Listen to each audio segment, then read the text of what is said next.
Good morning all of you. कैसे हैं आप लोग? स्वागत है आपका ज्ञान एक्सपी के ऑनलाइन प्लेटफॉर्म पर। आज हम फिर डिस्कस करेंगे उन महत्वपूर्ण प्रश्नों पर जो आपके एग्जाम के लिए बहुत ही इम्पोर्टेंट है। तो बिना किसी देरी के क्लास स्टार्ट करते हैं। आज का पहला क्वेश्चन है खेलो इंडिया। सॉरी, एक मिनट पेन ले लेते हैं। आज का पहला क्वेश्चन है खेलो इंडिया यूथ गेम्स का 5वां संस्करण किस राज्य में आयोजित किया जाएगा? ओके, क्वेश्चन क्या है? जो आपका ये गेम्स हो रहे हैं खेलो इंडिया यूथ गेम्स, उसका जो 5th एडिशन है, 5वां संस्करण है, वो किस राज्य में आयोजित किया जाएगा? ऑप्शन है आपके मध्य प्रदेश में, उत्तर प्रदेश में, आंध्र प्रदेश में या हिमाचल प्रदेश में। तो इसका आयोजन हो रहा है मध्य प्रदेश में। ओके, याद रखिएगा, बहुत इंपॉर्टेंट क्वेश्चन है। थोड़ा और जानते हैं इसके बारे में। खेलो इंडिया यूथ गेम्स का 5वां संस्करण मध्य प्रदेश में आयोजित किया जाएगा। ओके, खेलो इंडिया यूथ गेम्स 2023 की जो शुरुआत है वो 30 जनवरी 2023 से की जाएगी। ओके, खेलो इंडिया यूथ गेम्स का जो मुख्य उद्देश्य क्या है, क्यों ये गेम्स होते हैं? खेलो इंडिया यूथ गेम्स वो होते हैं ताकि देश में खेलों को बढ़ावा दिया जा सके। ओके, जिसके लिए खेलो इंडिया यूथ गेम्स में 27 खेलों को शामिल किया गया है। याद रखिएगा, जो आपका ये खेलो इंडिया यूथ गेम्स है उसमें कितने खेलों को शामिल किया गया है? 27 खेलों को, याद रखिएगा, ताकि हर खेल में खेलने वाला खिलाड़ी गेम्स में शामिल हो सके। ओके, चलिए अगला क्वेश्चन है मुगल गार्डन का नाम बदलकर क्या रखा गया है? बहुत इंपॉर्टेंट क्वेश्चन है, पूछे जाने की संभावना बहुत ज्यादा है कि इस बार जो मुगल गार्डन है, कहाँ पे है? राष्ट्रपति भवन में मुगल गार्डन है, तो उसका नाम बदलकर क्या रख दिया गया है? अमृत मंथन, अमृत सरोवर, अमृत उद्यान या अमृत भवन? तो इसका नाम रखा गया है अमृत उद्यान। ओके, देखते हैं इसके बारे में थोड़ा और डिटेल से। हाल ही में राष्ट्रपति भवन में एक क्वेश्चन ये भी पूछा जा सकता है, जो अमृत मुगल गार्डन का जो नाम बदला गया है अमृत उद्यान, वो कहाँ पर स्थित है? वो स्थित है राष्ट्रपति भवन में। राष्ट्रपति भवन में स्थित मुगल गार्डन का जो नाम है बदलकर क्या कर दिया गया है? अमृत उद्यान।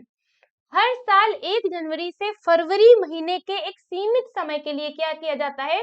जो मुगल गार्डन है, जो कि अब अमृत उद्यान जिसका नाम है, उसको आम जनता के लिए खोल दिया जाता है। ओके, इस साल इस अमृत उद्यान का जो उद्घाटन है कौन किया है?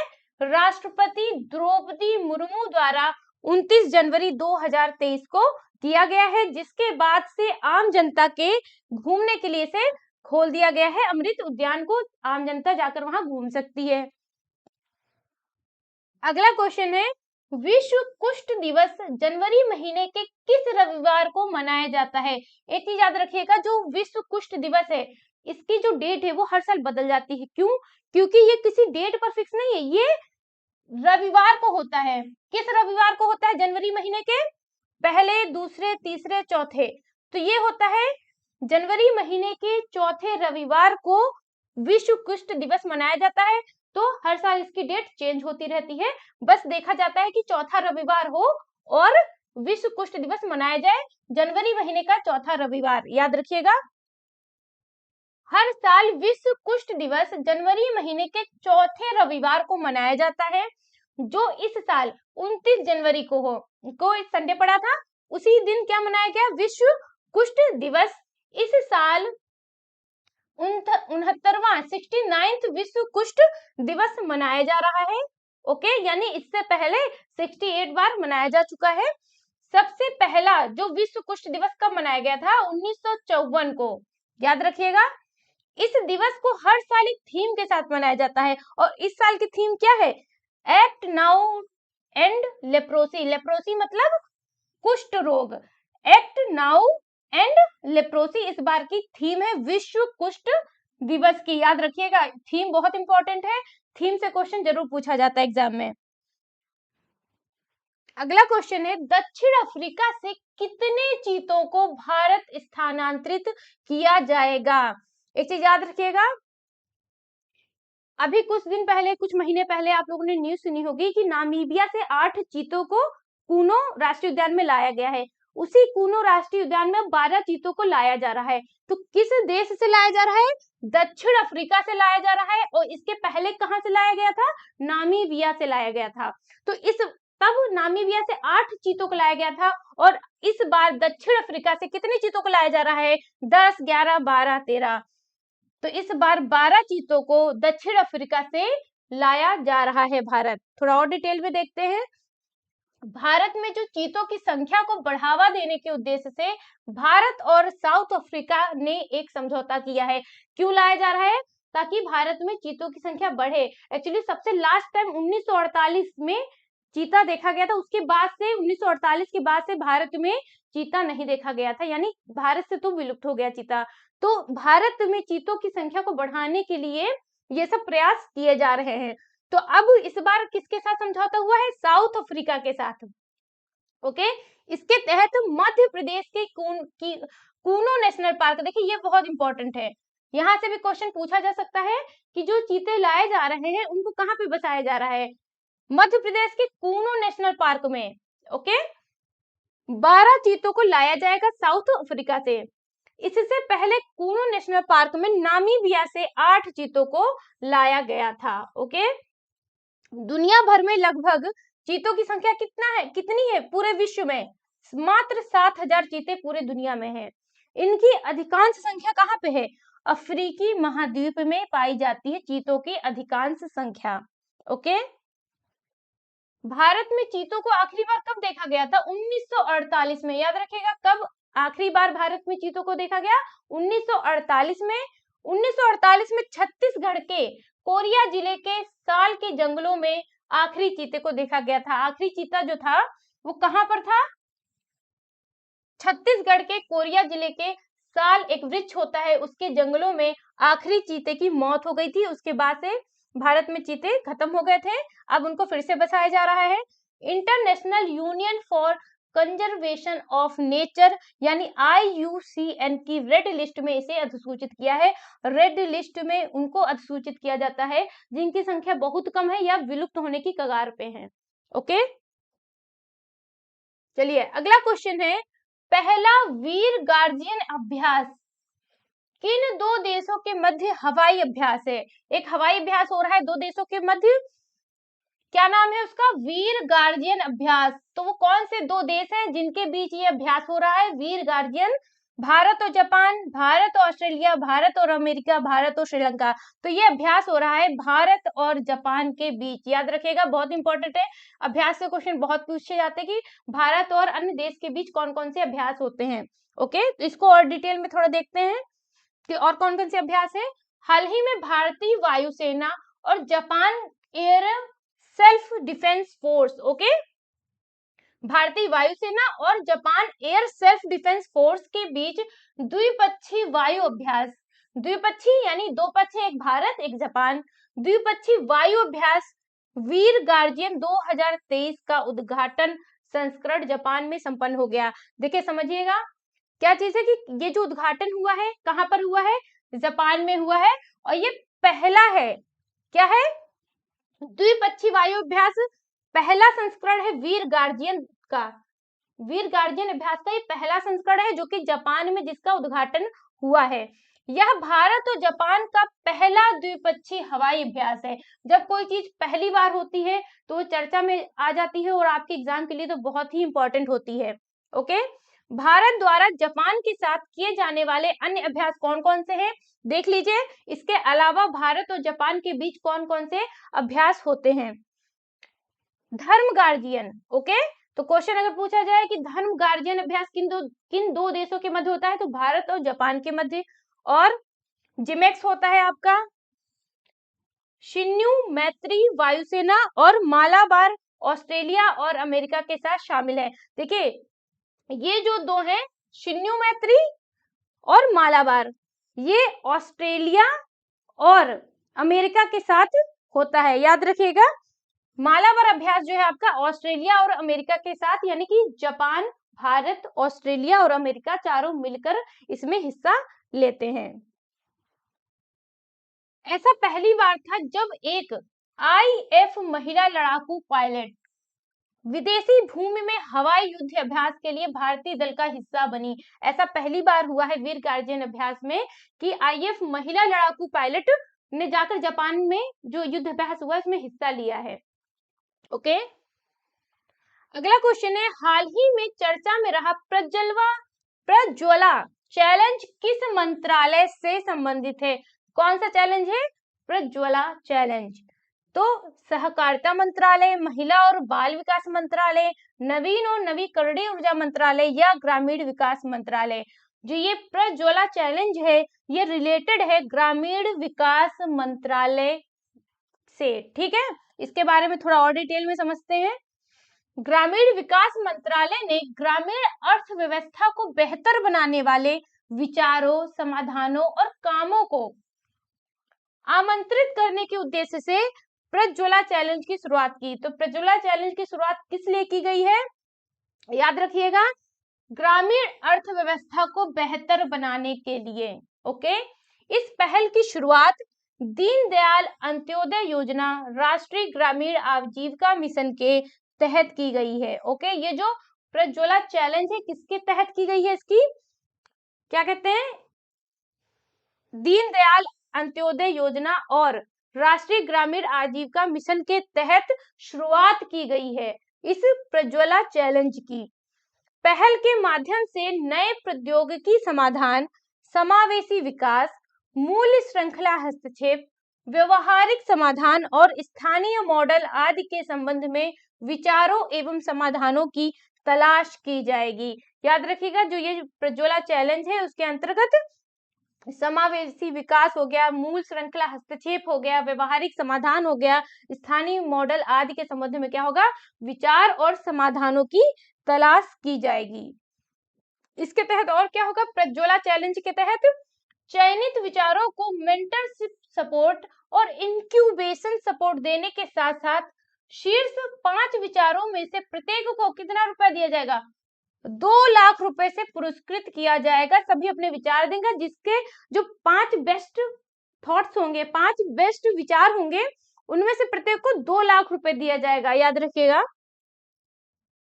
अगला क्वेश्चन है, डेटा गोपनीयता दिवस प्रति वर्ष कब मनाया जाता है? इंपॉर्टेंट क्वेश्चन है, ये आपके दिवस से क्वेश्चन बहुत पूछे जाते हैं। तो डेटा गोपनीयता दिवस हर साल कब मनाया जाता है? 25 जनवरी को, 26 जनवरी को, 27 जनवरी को कि 28 जनवरी को? तो ये मनाया जाता है 28 जनवरी को। डेटा गोपनीयता दिवस हर साल मनाया जाता है। और देखते हैं इसके बारे में। प्रतिवर्ष 28 जनवरी को विश्व भर में डेटा गोपनीयता दिवस मनाया जाता है। क्यों मनाया जाता है? नाम ही से लग रहा है आपको, डेटा गोपनीयता, यानी जो डेटा है उसको गोपनीय रखना चाहिए, यानी जागरूकता फैलाई जाएगी। जो अक्सर आप देखते होंगे फोन पे कॉल वगैरह आता है कि आपकी लॉटरी लग गई, आप अपना क्या पिन कोड बता दीजिए, या जो आपके एटीएम कार्ड का नंबर होता है ये बता दीजिए, बैंक डिटेल दे दीजिए। तो इन सब से बचाने के लिए क्या चलाया जा रहा है? डेटा गोपनीयता दिवस मनाया जाता है हर साल 28 जनवरी को। इस दिवस के आयोजन का जो प्राथमिक उद्देश्य क्या है? आम लोगों को डेटा गोपनीयता के प्रति क्या संवेदनशील बनाना है। संवेदनशील मतलब हर किसी को आप अपनी बैंक की इंफॉर्मेशन या जो गोपनीय चीजें हैं, जो सीक्रेट चीजें हैं, जो नहीं पता होनी चाहिए दूसरे को, आपको बता देते हैं। तो इससे क्या होता है? फ्रॉड होता है, बैंक अकाउंट खाली हो जाता है। तो इन सब के प्रति क्या जागरूकता फैलाने के लिए दिवस मनाया जाता है। और गोपनीयता प्रथाओं एवं सिद्धांतों के प्रयास को बढ़ावा भी देना है। यह दिवस गोपनीयता की संस्कृति विकसित करने हेतु तो सभी हितधारकों को अपना दायित्व निभाने के लिए प्रोत्साहित करता है। ओके, कि गोपनीयता बनी रहे। इस वर्ष की जो थीम है, थीम बहुत इंपॉर्टेंट है, मैंने पहले भी बताया है, थीम से क्वेश्चन बहुत पूछे जाते हैं। तो याद रखिएगा, जो इस बार गोपनीयता दिवस है, डेटा गोपनीयता दिवस की थीम है निजता के बारे में पहले सोचें। ओके, निजता के बारे में आपको सबसे पहले सोचना चाहिए। हर किसी को जो इंपॉर्टेंट इंफॉर्मेशन है, डिटेल वगैरह, ये सब नहीं देनी चाहिए। अगला क्वेश्चन है, भारत में वासेनार अरेंजमेंट की साल 2023 के लिए वार्षिक अध्यक्षता प्राप्त की। यह संस्था किससे संबंधित है? क्वेश्चन ये है कि जो भारत है वह वासेनार अरेंजमेंट कि साल 2023 की वार्षिक अध्यक्षता प्राप्त कर लिया है भारत ने। किस अरेंजमेंट की? वासेनार अरेंजमेंट की। इस साल यह जो संस्था है वासेनार अरेंजमेंट, ये किससे रिलेटेड है जिसका इस बार भारत अध्यक्ष बना है? देखते हैं, ऑप्शन ए है कि पारंपरिक हथियारों के स्वैच्छिक निर्यात नियंत्रण से, या परमाणु हथियार के आविष्कार से, या मादक पदार्थों के प्रतिबंध से, या सूचना प्रौद्योगिकी से। तो ये किससे रिलेटेड है ये संस्था वासेनार अरेंजमेंट? ये रिलेटेड है पारंपरिक हथियारों के स्वैच्छिक निर्यात नियंत्रण से। ओके, 2017 में भारत इसका सदस्य बना था और 2023 में भारत इस बार इसका अध्यक्ष बना है। ये वासेनार अरेंजमेंट जो है वो पारंपरिक हथियारों के स्वैच्छिक निर्यात नियंत्रण से संबंधित है। थोड़ा और डिटेल में इसको देखते हैं। 1 जनवरी 2023 को भारत ने 1 वर्ष के लिए वासेनार व्यवस्था जो है इसकी अध्यक्षता ग्रहण की है भारत ने। भारत अध्यक्ष बना है, इसलिए ये न्यूज चर्चा में, जब भी भारत कहीं पर भी किसी भी संगठन का अध्यक्ष बनता है तो वो आपके एग्जाम के लिए इंपॉर्टेंट होता है। यह 42 सदस्यीय स्वैच्छिक निर्यात नियंत्रण व्यवस्था है। कितने सदस्य हैं इसमें? 42 सदस्य हैं, जो पारंपरिक हथियारों और दोहरे उपयोग वाले सामानों के हस्तांतरण की निगरानी, प्रौद्योगिकी पर सूचना साझा करने और मानक सेटिंग की सुविधा प्रदान करता है। ओके, भारत वर्ष 2017 में इस व्यवस्था का सदस्य बना था। किस व्यवस्था का? वासेनार व्यवस्था का। चलिए अगला क्वेश्चन है, ई न्यायालय परियोजना। कौन सी परियोजना? ई न्यायालय परियोजना के संदर्भ में निम्नलिखित कथनों पर विचार कीजिए। देख, कथन वाले क्वेश्चन कैसे पूछे जाते हैं, पहले आपको 2-3 कथन दिए जाएंगे, फिर ऑप्शन दिए जाएंगे कि पहला कथन सही है, कि पहला दूसरा सही है, कि दूसरा तीसरा सही है। तो पहले हम कथन समझेंगे और फिर ऑप्शन देखेंगे, फिर देखेंगे कौन सा कथन सही है और कौन सा गलत। तो पहला कथन क्या दिया हुआ है? इसे राष्ट्रीय ई गवर्नेंस योजना के एक भाग के रूप में 2007 से लागू किया जा रहा है। किसको? ई न्यायालय परियोजना को क्या 2007 से लागू किया जा रहा है? परियोजना का मुख्य उद्देश्य वकीलों, वादकारियों और न्यायपालिका को नामित सेवाएं प्रदान करने के लिए आईसीटी का लाभ उठाना है। तो देखते हैं ऑप्शन क्या है इसके। ये दोनों कथन थे। ऑप्शन है क्या? केवल एक। कौन सा सही है पूछा जा रहा है। देखिए यहाँ पर ध्यान रखिएगा, क्या पूछ रहा है? सही पूछ रहा है कि गलत पूछ रहा है? सही पूछ रहा है, तो क्या केवल एक सही है या केवल 2 सही है, या 1 और 2 दोनों सही है? ना तो पहला सही है ना तो दूसरा सही है। तो देखते हैं कथन कौन सा सही है कौन सा गलत।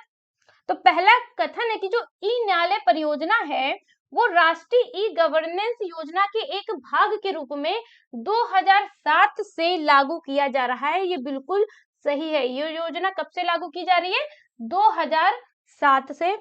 दूसरा कथन है, परियोजना का जो मुख्य उद्देश्य है, ई न्यायालय परियोजना का मुख्य उद्देश्य वकीलों, वादकारियों और न्यायपालिका को नामित सेवाएं प्रदान करने के लिए आईसीटी का लाभ उठाना है। आईसीटी मतलब इंफॉर्मेशन और कम्युनिकेशन टेक्नोलॉजी जो है उसका लाभ उठाने के लिए ई न्यायालय परियोजना लागू की गई। तो ये बिल्कुल सही है।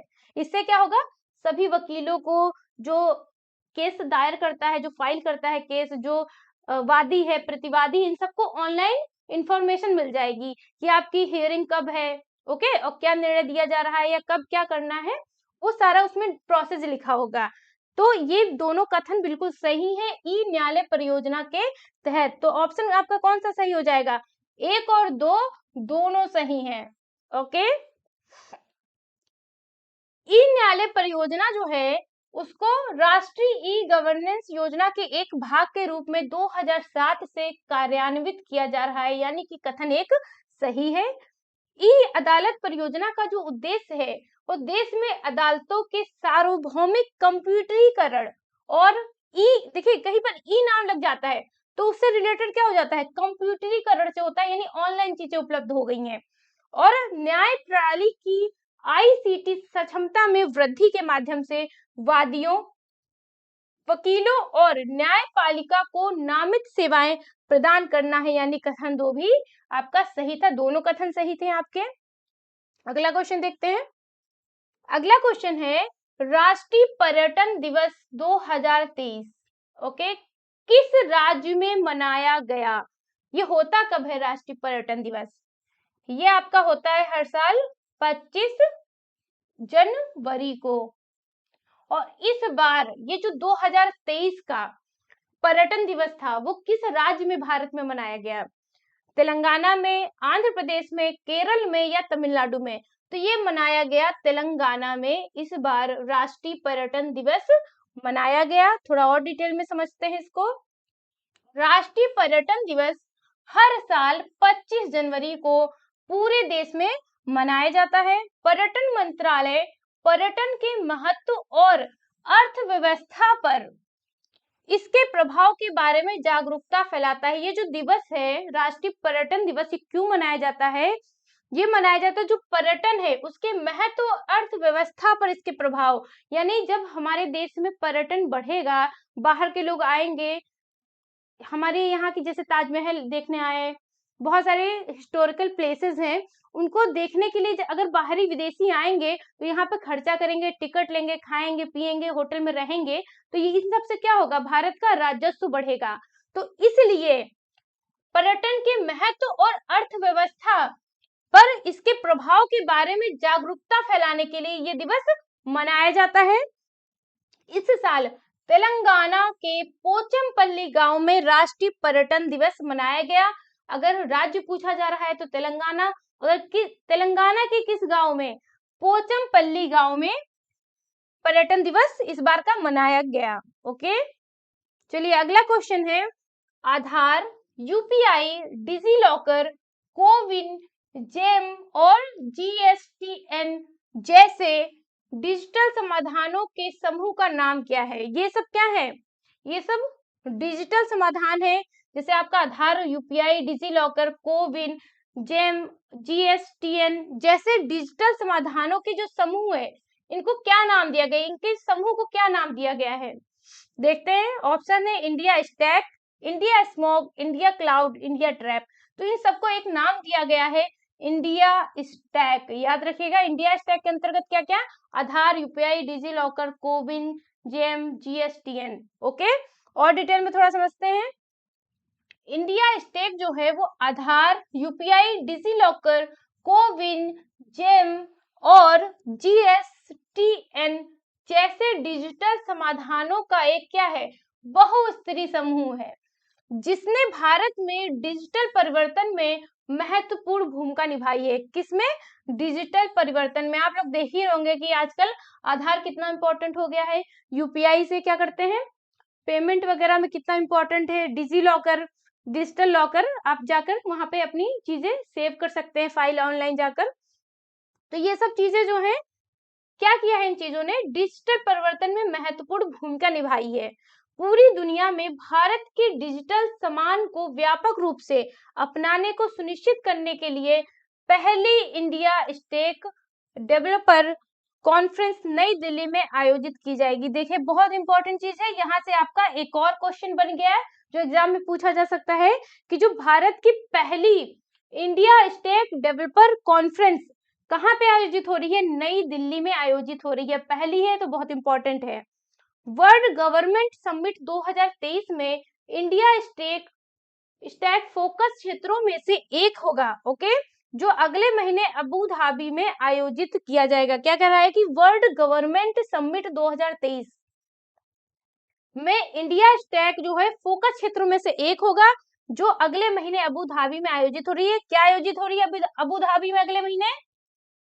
World government summit 2023। यहाँ से एक और question, world government summit 2023 Abu Dhabi में आयोजित हो रही है। अगला क्वेश्चन है, हाल ही में किस राज्य सरकार ने मवेशियों यानी जानवरों में गांठदार त्वचा रोग के रोकथाम के लिए 25 लाख खुराकें एयरलिफ्ट की हैं? किस लिए? गांठदार त्वचा रोग हो रहा है जानवरों में, तो किस राज्य सरकार ने क्या 25 लाख खुराकें एयरलिफ्ट की हैं? बिहार ने, पंजाब ने, झारखंड ने, हरियाणा ने। तो ये किया है पंजाब सरकार ने। पंजाब सरकार ने क्या किया है, जो उनके यहाँ जानवरों में गांठदार त्वचा रोग फैल रहा था। उसके इलाज के लिए उन्होंने 25 लाख खुराकें एयरलिफ्ट की हैं। और डिटेल में समझते हैं इस योजना के बारे में। पंजाब राज्य सरकार ने ओके मवेशियों यानी जानवरों में गांठदार त्वचा रोग की शुरुआती रोकथाम के लिए निःशुल्क टीकाकरण अभियान, कौन सा अभियान है ये? निःशुल्क टीकाकरण अभियान चलाने के लिए गोट पॉक्स वैक्सीन, ये नाम याद रखिएगा, क्वेश्चन पूछा जा सकता है कि जो गोट पॉक्स वैक्सीन है ये किस रोग से रिलेटेड है? तो मवेशियों में गांठदार त्वचा रोग से रिलेटेड है ये। 25 लाख खुराकें, कितनी खुराकें? 25 लाख, याद रखिएगा। गांठदार त्वचा रोग ने, इसको देखिए लंपी स्किन डिजीज, अभी कुछ दिन पहले आप लोग न्यूज में अक्सर लंपी वायरस, जानवरों में लंपी रोग हो रहा है, देख रहे होंगे न्यूज में, तो ये लंपी स्किन डिजीज है। एलएसडी ने जुलाई 2022 में मवेशियों को बड़े पैमाने पर प्रभावित किया था। ओके, इस त्वचा रोग से बहुत सारे मवेशी प्रभावित हो गए थे। पूरे पंजाब राज्य में लगभग 1.75 लाख मवेशी प्रभावित हुए थे और लगभग 18,000 मवेशियों की मौत हो गई थी। इसीलिए ये न्यूज चर्चा में आ गई है, क्योंकि बहुत बड़े लेवल पर देखिए लगभग 2.25 लाख जानवर इससे क्या हुए थे? प्रभावित हुए थे। और 18,000, देखिए 18,000 मवेशी यानी जानवरों की तो मौत हो गई थी। ये बहुत बड़ी हानि हुई थी, इसलिए ये अभियान चलाया गया है, निःशुल्क टीकाकरण अभियान। ये जो लंपी स्किन डिजीज है वो मवेशियों या भैंस के लंपी स्किन डिजीज वायरस के संक्रमण के कारण होती है। ये जो लंपी डिजीज है, लंपी स्किन डिजीज, वो किस कारण से, किस वायरस के कारण होती है? लंपी स्किन डिजीज वायरस के कारण होती है। वायरस भी कभी कभी एग्जाम में पूछ लिया जाता है, तो याद रखिएगा लंपी स्किन डिजीज वायरस। गांठदार त्वचा रोग जो है वो मुख्य रूप से मच्छरों और मक्खियों के काटने, कीड़ों के काटने से जानवरों में फैलता है। जानवरों में ये लंपी रोग कैसे हो जाता है? जब उन्हें मच्छर या मक्खी या कीड़े काट लेते हैं और इस वायरस को क्या करते हैं? उनमें डाल देते हैं, उनसे फैल जाता है। इस रोग से पीड़ित पशु क्या करते हैं? जब किसी जानवर को लंपी रोग हो जाता है, लंपी डिजीज रोग, तो वो जो जानवर है खाना बंद कर देता है और चबाने या खाने के दौरान समस्याओं का सामना करता है, जिसके परिणाम स्वरूप दूध का उत्पादन कम हो जाता है। तो इससे वहां की अर्थव्यवस्था को भी काफी हानि पहुंची पंजाब में, क्योंकि जिन लोगों ने भैंस वगैरह पाल रखी थी दूध वगैरह के लिए, तो क्या हुआ? वो दूध देना कम कर दिया और 18,000 तो मौतें ही हो गई जानवरों की। तो इससे क्या हुआ? काफी हानि हुई। चलिए अब कुछ करंट अफेयर्स है, राष्ट्रीय करंट अफेयर देख लेते हैं। भारत ने इस्लामाबाद को एक नोटिस जारी कर 1960 की सिंधु जल संधि में संशोधन की मांग की है। 1960 में सिंधु जल संधि हुई थी, जिसमें यह किया गया था कि पाकिस्तान और भारत के बीच जो नदियां बहती हैं, तो उसमें से 3 नदियों का पानी पाकिस्तान यूज करेगा और 3 नदियों का पानी भारत यूज करेगा। मतलब जो ऊपर की 3 नदियां हैं उनका 80% पाकिस्तान यूज करेगा और 20% भारत, और जो नीचे की 3 नदियां हैं उसका 80% भारत यूज करेगा, 20% पाकिस्तान यूज करेगा। तो ये है 1960 का सिंधु जल संधि समझौता। किसी दिन डिटेल में मैं आपको इसको बता दूंगी। उसमें संशोधन की मांग की है भारत ने। ओके, कपड़ा मंत्रालय ने प्रमुख रणनीतिक क्षेत्रों में 15 अनुसंधान एवं विकास परियोजनाओं को मंजूरी दे दी है। किसने? कपड़ा मंत्रालय ने। ओके, अगली न्यूज है MEITY स्टार्टअप हब और मेटा ने XR स्टार्टअप प्रोग्राम के लिए 120 स्टार्टअप और इनोवेटर्स को शॉर्टलिस्ट कर लिया है। कितने? 120 स्टार्टअप और इनोवेटर्स को। ओके, केंद्र ग्रेट निकोबार द्वीप पर 41,000 करोड़ रुपए के अंतरराष्ट्रीय ट्रांसशिपमेंट पोर्ट की तैयारी कर रहा है। क्या कर रहा है केंद्र? ग्रेट निकोबार द्वीप पर 41,000 करोड़ रुपए के अंतरराष्ट्रीय ट्रांसशिपमेंट पोर्ट, पोर्ट मतलब बंदरगाह बनाने की तैयारी कर रहा है। संघाई सहयोग संगठन, जिसको SCO बोलते हैं, फिल्म फेस्टिवल 2023 कहां पर? मुंबई में एक भव्य समारोह में शुरू हुआ है। ओके, कहां पे शुरुआत हो रही है अगर क्वेश्चन पूछा जाए? SCO फिल्म फेस्टिवल इस बार भारत में कहां आयोजित हो रहा है? मुंबई में आयोजित हो रहा है। इसका आयोजन 17 जनवरी से 31 जनवरी 2023 तक मुंबई में राष्ट्रीय फिल्म विकास निगम के माध्यम से सूचना और प्रसारण मंत्रालय द्वारा किया जाएगा। देखिए यहाँ से कई क्वेश्चन पूछे जा सकते हैं। जो पहला, संघाई सहयोग संगठन फिल्म फेस्टिवल 2023 इस बार कहाँ आयोजित हो रहा है? मुंबई में आयोजित हो रहा है। किस मंत्रालय के द्वारा आयोजित किया जा रहा है? सूचना और प्रसारण मंत्रालय के द्वारा आयोजित किया जा रहा है। किस विकास निगम के द्वारा? राष्ट्रीय फिल्म विकास निगम के द्वारा आयोजित किया जा रहा है। ओके, SCO फिल्म महोत्सव का आयोजन जो है SCO में भारत की अध्यक्षता के दौरान किया जा रहा है। देखिए ये न्यूज इसलिए चर्चा में आ गई क्योंकि भारत इस बार सहयोग संघाई संगठन यानी SCO का क्या है? अध्यक्षता कर रहा है इस बार। उसके दौरान ये फिल्म फेस्टिवल मुंबई में हो रहा है। ओके, कुछ आर्थिक करंट अफेयर है। EPFO ने निधि आपके निकट कार्यक्रम के माध्यम से सभी जिलों में बड़े पैमाने पर आउटरीच कार्यक्रम शुरू किया है। किसने शुरू किया है? EPFO ने निधि आपके निकट कार्यक्रम के माध्यम से क्या किया? सभी जिलों में बड़े पैमाने पर आउटरीच कार्यक्रम शुरू किया है। अगली न्यूज है, केंद्रीय अप्रत्यक्ष कर और सीमा शुल्क बोर्ड ने अंतरराष्ट्रीय सीमा शुल्क दिवस 2023 मनाया है। किसने मनाया है? केंद्रीय अप्रत्यक्ष कर और सीमा शुल्क बोर्ड ने इस बार क्या अंतरराष्ट्रीय सीमा शुल्क दिवस 2023 मनाया है। कुछ अंतरराष्ट्रीय करंट अफेयर्स हैं। सांस्कृतिक सहयोग पर भारत मिस्र समझौता ज्ञापन पर 5 साल के लिए हस्ताक्षर किए हैं। भारत मिस्र समझौते पर कितने साल के लिए हस्ताक्षर किए गए हैं? 5 साल के लिए। सांस्कृतिक सहयोग पर दोनों देश क्या करेंगे? भारत और मिस्र एक दूसरे से सांस्कृतिक सहयोग करेंगे। भारत और दक्षिण अफ्रीका ने 12 चीतों को भारत में स्थानांतरित करने के लिए एक लंबे समय से लंबित समझौते पर हस्ताक्षर किए हैं। इसका मैंने आपको स्टार्टिंग में MCQ भी बताया था कि जो भारत है साउथ अफ्रीका से 12 चीतों को भारत ला रहा है। कहां पर? कूनो नेशनल पार्क में। अगली न्यूज है, 15वां ब्रिक्स शिखर सम्मेलन अगस्त में दक्षिण अफ्रीका के डरबन में आयोजित किया जाएगा। बहुत इंपॉर्टेंट न्यूज है, ये पूछी जा सकती है एग्जाम में आपके। कौन सा ब्रिक्स शिखर सम्मेलन है? 15वां है। और कब होगा? अगस्त में होगा। कहां पर होगा? दक्षिण अफ्रीका में होगा और दक्षिण अफ्रीका के डरबन में। याद रखिएगा, बहुत इंपॉर्टेंट क्वेश्चन है। इस बार का जो ब्रिक्स शिखर सम्मेलन है वो 15वें नंबर का है और अगस्त में होगा, दक्षिण अफ्रीका के डरबन में होगा। चलिए कुछ स्पोर्ट्स से रिलेटेड करंट अफेयर है। 15वें विश्व हॉकी कप 2023 का आयोजन उड़ीसा के भुवनेश्वर में स्थित कलिंगा स्टेडियम में किया गया था। आप देख रहे होंगे कि विश्व हॉकी कप चल रहा था उड़ीसा के कलिंगा स्टेडियम में।